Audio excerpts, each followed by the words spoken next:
आज की कहानी का उन्वान है छोटा सा सदका। हादी एक आम सा बच्चा था। ना वो क्लास में सबसे ज्यादा नंबर लेता था, ना खेल में सबसे आगे होता था।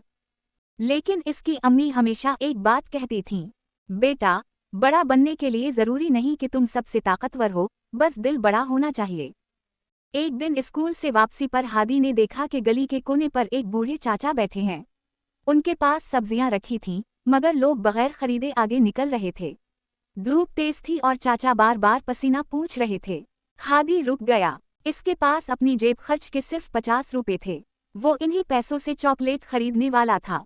उसने एक लम्हा सोचा, फिर चाचा के पास जाकर बोला, चाचा, आलू कितने के हैं? चाचा ने मुस्कुरा कर कीमत बताई। हादी ने अपने सारे पैसे निकाल कर दे दिए और कहा, मुझे थोड़े दे दें।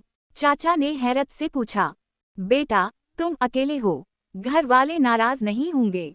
हादी ने हल्की सी मुस्कुराहट के साथ कहा, नहीं चाचा, अम्मी कहती हैं किसी की मदद करो तो अल्लाह खुश होता है। चाचा की आंखें नम हो गईं।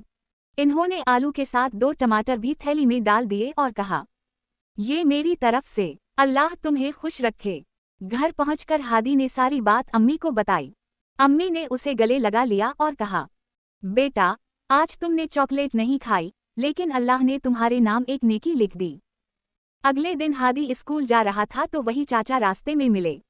इन्होंने उसे आवाज दी और कहा, बेटा, कल तुमने मेरी बहुत मदद की, तुम्हारे पैसों से मेरा दिन चल गया, अल्लाह तुम्हें हमेशा आसानी दे। हादी के दिल में अजीब सी खुशी थी। वो खुशी चॉकलेट से कहीं ज्यादा मीठी थी। इस दिन उसे समझ आया कि असल खुशी लेने में नहीं, देने में है। मज़ीद सबक आमोज और ईमान ताज़ा करने वाली कहानियाँ देखने के लिए हमारे चैनल को सब्सक्राइब करें, वीडियो को लाइक करें और दोस्तों के साथ शेयर करें।